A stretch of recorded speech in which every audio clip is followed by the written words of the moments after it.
ये महाबूस्टर है महाप्रभु के द्वारा।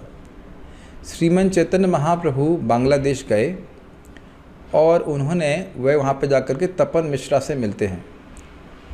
तपन मिश्रा ब्राह्मण, जैसे आप समझ रहे हो, ऑब्वियसली ब्राह्मण थे और उन्हें बहुत सारे शास्त्र पढ़े ये जानने के लिए कि जीवन का साध्य क्या है, यानी जीवन का वास्तविक लक्ष्य क्या है और उस लक्ष्य की प्राप्ति करने के लिए क्या साधन का आश्रय व्यक्ति को लेना चाहिए। लेकिन बहुत सारे शास्त्र पढ़ करके वे केवल भ्रमित हुए, वो समझ नहीं पाए। तो श्रीमन चैतन्य महाप्रभु से वो बांग्लादेश में मिले और बांग्लादेश में चैतन्य महाप्रभु ने क्या कहा उसको हम सुनते हैं। कलियुग धर्म हय नाम संकीर्तन, चारि योगी चारि धर्म जीवेर कारण। कलयुग में धर्म है नाम संकीर्तन, भगवान के नामों का संकीर्तन करना। 4 युगों में 4 धर्म हैं जो जीवों के निस्तार के कारण होते हैं। कृते यद ध्यायतो विष्णुम त्रेतायाम यजतो मखै, द्वापरे परिचर्यायाम कलौ तद हरि कीर्तनात्। सतयुग में कृते यद ध्यायते विष्णु, सतयुग में जो भगवान विष्णु पे हजारों हजारों साल तक ध्यान करने से, त्रेतायाम यजतो मखै, त्रेता युग में बड़े बड़े यज्ञ करने से हजारों साल तक, द्वापरे परिचर्यायाम, और द्वापर युग में भगवान के बड़े बड़े मंदिरों में सोने और हीरे माणिक्य आदि से सेवा करने से, बड़े ही कह सकते ऐश्वर्य के द्वारा, कलौ तद हरि कीर्तनात्, वह सारा लाभ व्यक्ति को प्राप्त हो जाता है कलयुग में केवल हरि कीर्तन से। अतएव कलियुग नाम यज्ञ सारा, आर को न धर्म कैले नहीं है पार। इसलिए कलयुग में नाम यज्ञ ही सार है, और कोई धर्म करेंगे और कोई नियम पालन करेंगे और सोचेंगे कि हमारा उद्धार हो जाए तो नहीं होने वाला। उद्धार करता स्वयं बोल रहा है, श्रीमद चैतन्य महाप्रभु भगवान कृष्ण है, सबके उद्धार करता है। कहते भाई और कुछ नहीं चलने वाला इसमें, बाकी सब फेल हो गया है। रात्रि दिन नाम लय खाईते शुईते, ताहार महिमा वेदे नाही पारे दीते। क्या सुंदर है, एक बार फिर से बोला जाए इसको। रात्रि दिना नाम लय खाईते शुईते, ताहार महिमा वेदे नाही पारे दीते। कह रहे हैं रात और दिन, मान लो कि कह भाई ऐसे कैसे हो जाएगा, केवल नाम से हो जाएगा कुछ और कुछ पढ़ना नहीं पड़ेगा, वेद नहीं पढ़ना पड़ेगा। अरे वेद क्या पढ़ोगे कि हाँ देखिए क्या लिखा है, रात्रि दिन नाम लय खाईते शुईते।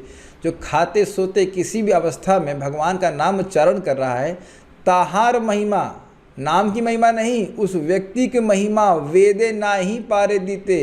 वेद उस व्यक्ति की महिमा का वर्णन नहीं कर सकता जो इस प्रकार निरंतर भगवान का नाम जप कर रहा है। क्या तो अद्भुत बात है, देखिए कितना बड़ा साधन है नाम उच्चारण करना। अब बताइए वेदों में हमारा कहीं नाम आएगा क्या, हमारे जैसे बद्ध जीव का? नहीं आएगा।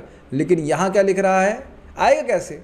क्योंकि उसका वर्णन ही नहीं कर सकता है। उसको कितना लाभ हो रहा है ये वेद वर्णन नहीं कर सकता है। कुछ सुनाई पड़ रहा है आप लोगों को, समझ में आ रहा है? ये समझ लीजिए कि नाम की महिमा कभी समझ नहीं आएगी जब वेद ही वर्णन नहीं कर पा रहा है। तो बताइए अब हमारे जैसे क्षुद्र बुद्धि वाले लोग कैसे समझेंगे? तो नहीं समझ में आ रहा तो उसका मतलब क्या, उसका लाभ नहीं है। वेद उस व्यक्ति की महिमा का वर्णन नहीं कर पा रहा है जो रात दिन नाम उच्चारण कर रहा है, तो मतलब महिमा बहुत अधिक है ना। ये तो मतलब नहीं है ना कि महिमा है ही नहीं। सी फिर उन्हें मिश्र को कहा, शुना मिश्र कलि युगे नहीं तप यज्ञा, जेई जन भजे कृष्ण तार महाभाग्य। सुनो मिश्र, कलयुग में कोई तप और यज्ञ नहीं चलेगा, कोई जरूरत नहीं सूखने की, समझ रहे हैं? जेई जन भजे कृष्ण, जो व्यक्ति कृष्ण का भजन करता है, तार महाभाग्य, उसका महाभाग्य उदित हो गया है, वहाँ भाग्यशाली है। अतएव गृह तुम्हें कृष्ण भजगिया, कुटी नाटी परिहारी एकांत हैया। इसलिए मतलब कृष्ण का भजन करने वाला महाभाग्यवान है। अतएव इसलिए तुम घर, गृह तुम्हें, तुम घर में रहो। एक व्यक्ति बोल रहे थे मुझे इच्छा हो रही मैं बस वृंदावन उड़ के आ जाऊँ। अरे ऐसा नहीं होता है, घर में रहिए। देखिए यहाँ महाप्रभु कह रहे हैं अतएव गृह तुम्हें कृष्ण भजगिया, घर जाओ और घर में रह करके कृष्ण का भजन करो। कूटी नाटी परिहारी, कैसे करो? ये डुप्लिसिटी, धोखेबाजी छोड़ के ईमानदारी से 16 माला कर रहे हैं तो 16 माला कर रहे हैं, और एकांत भैया एकमात्र कृष्ण का आश्रय लेकर उन्हीं को अपना सर्वस्व मान करके कृष्ण ही हमारे रक्षक हैं, इस प्रकार से भावना से युक्त होकर।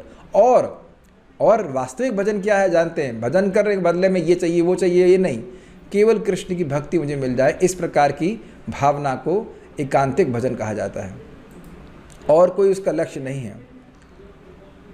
साध्य साधन तत्व ये किछु साध्य साधन तत्व ये किछु सकल, हरि नाम संकीर्तने मिली बे सकल। ये बड़ा सुंदर है। भगवान का नाम संकीर्तन करने से तुम्हें सब कुछ प्राप्त हो जाएगा, और साध्य साधन तत्व, जीवन का लक्ष्य क्या है और उसको प्राप्त करने का साधन क्या है, यह भी तुम्हें हरि नाम संकीर्तन से प्राप्त हो जाएगा। इसका क्या मतलब है? देखिए, बहुत सिंपल सी बात है। अगर किसी व्यक्ति को समझ में आ गया कि जीवन का लक्ष्य है, एकमात्र लक्ष्य है भगवत प्रेम की प्राप्ति, समझ में आ गया, मतलब वाकई समझ में आ गया, समझ रहे कि मैं क्या कह रहा हूँ, समझने का क्या अर्थ है। अब और कोई काम यहाँ जगत में रखा नहीं है। जीवन में हमें एकमात्र हमारे जीवन का लक्ष्य है कि कृष्ण प्रेम की प्राप्ति करनी है। अच्छा, करनी है, ठीक है। अब कन्फ्यूजन साध्य के समझ में तो क्लियर हो गया कि भाई हमें जीवन में कृष्ण की प्रेम की प्राप्ति करनी, तो अच्छा कृष्ण की प्रेम की प्राप्ति करनी, तो साधन क्या लूँगा? चलो हिमालय चलता हूँ, हिमालय मिल जाएगा। नहीं, दो कन्फ्यूजन हो सकते हैं, एक साधन के और एक साध्य के। तो कह रहे हैं साध्य का कन्फ्यूजन क्लियर हो जाएगा कि भाई जीवन का लक्ष्य कोई भोग बिल्कुल नहीं है, ना मुक्ति है, भगवान का प्रेम प्राप्त करना है। और वो प्राप्त कैसे होगा? भगवान के नामोच्चारण से, भगवान की भक्ति करने से। दोनों ही बातें तुम्हारे चीज़ें में क्लियर जाएंगी। एक कन्फ्यूजन था उनको, जीवन का लक्ष्य क्या है और उसकी प्राप्ति कैसे करूं, ये कन्फ्यूजन था। तो कह रहे हैं नामोच्चारण करने से क्लियर हो जाएगा। अब देखिए, महाप्रभु सामने हैं, फिर भी कह रहे हैं नहीं, तुम हरे कृष्ण मंत्र जप करोगे तो तुम्हें खुद अंदर से भगवान प्रकट कराएंगे, कृष्ण प्रकट कराएंगे कि देखो जीवन का एकमात्र लक्ष्य है भगवान के प्रेम की प्राप्ति करना। Is it not? बहुत सुंदर बात है। आगे क्या बोलते हैं? हाँ, उसके बाद बोलते हैं कौन सा नाम बोलें, मान लो पूछे तो कह रहे हैं नहीं, उसके बाद फिर एक श्लोक कोट कर रहे हैं, हरेर नाम एव केवलम कलौ नास्ति एव नास्ति एव नास्ति एव गतिर अन्यथा। हरि का नाम ही, हरि का नाम ही, हरि का नाम ही, केवल एकमात्र हरि, और किसी देवता का नाम नहीं। कली और कलौ नास्ति, कली यहाँ पे 3 बार बोला गया, कली में नास्ति एव नास्ति एव नास्ति एव गतिर अन्यथा। इसका अर्थ क्या है? नास्ति एव मतलब कर्मकांड नहीं चलेगा, दूसरा नास्ति एव मतलब ज्ञानकांड भी नहीं चलेगा, और तीसरा नास्ति एव मतलब योग भी नहीं चलेगा। इनसे कोई गति प्राप्त नहीं होने वाली, इन सबको कलियुग ध्वस्त कर देगा, केवल हरि का नाम चलेगा। ठीक है, आगे फिर कहे कौन सा महामंत्र बोले, तो देखिए एकदम स्पष्ट है, हरे कृष्णा कृष्णा कृष्णा हरे हरे, हरे राम राम राम हरे हरे। एक भक्त बीच में पूछ रहे थे कि प्रभु जी हम ये मंत्र भी कर सकते हैं क्या, वो मंत्र कर? नहीं, कोई ज़रूरत नहीं है। महाप्रभु जो मंत्र बोल रहे हैं इसको चेंज करने की कोई ज़रूरत नहीं है, जस्ट चांट हरे कृष्ण मंत्र। हरे प्रभुपाद इसको चैतन्य चरितामृत में समझाएं, हरे कृष्ण मंत्र में चैतन्य महाप्रभु और नित्यानंद प्रभु के भी नाम सम्मिलित हैं। कृष्ण कृष्ण चैतन्य, राम नित्यानंद राम, और हरे तो आप जानते हैं राधा रानी। तो कभी कभी कहते हैं राधा का नाम क्या है, हरे से राधा रानी भी उसमें आ गया उनका नाम। आगे क्या कह रहे हैं, ए श्लोक नाम बोली लय महामंत्र, शोला नाम 32 अक्षर ए तंत्र। ये श्लोक बोल करके कहे कि यही लय महामंत्र, महाप्रभु स्वयं बोल रहे हैं कि ये महामंत्र है। अब कोई डाउट करने की जरूरत नहीं कि महामंत्र कौन सा है, और इसमें 16 नाम है और 32 अक्षर है। समझ गए? तो आप जानते हैं इसको पूरा पूरा बोलना होता है, और कुछ है यहाँ पे नहीं। तो आप समझ ही लिए कि महाप्रभु का महाबूस्टर कितना सुंदर है। जो व्यक्ति नाम उच्चारण कर रहा है उसकी महिमा वेद नहीं कह सकता है। ठीक है, इसलिए कहता ही नहीं है कह ही नहीं सकता तो कहता ही नहीं है। तो इसलिए आप समझ लीजिए कि अपने महाभाग्य का निर्माण कर रहे हैं हरि नाम उच्चारण करके, वो भी एकादशी वाले दिन, वो भी रोज़ जम करके। हमारे गुरु महाराज संबंध में कहते हैं बहुत सुंदर बात, the greatest misfortune in Kaliyuga is that we don't realise our good fortune. Kaliyug में सबसे बड़ा दुर्भाग्य ये है कि हम अपने सौभाग्य को नहीं समझ रहे हैं कि केवल भगवान का नाम उच्चारण करने मात्र से हम भगवान के धाम की प्राप्ति कर लेंगे। तो आप लोग तो समझ रहे हैं, तो लगे रहिए उत्साह के संग हरे कृष्ण मंत्र में। हरे कृष्णा।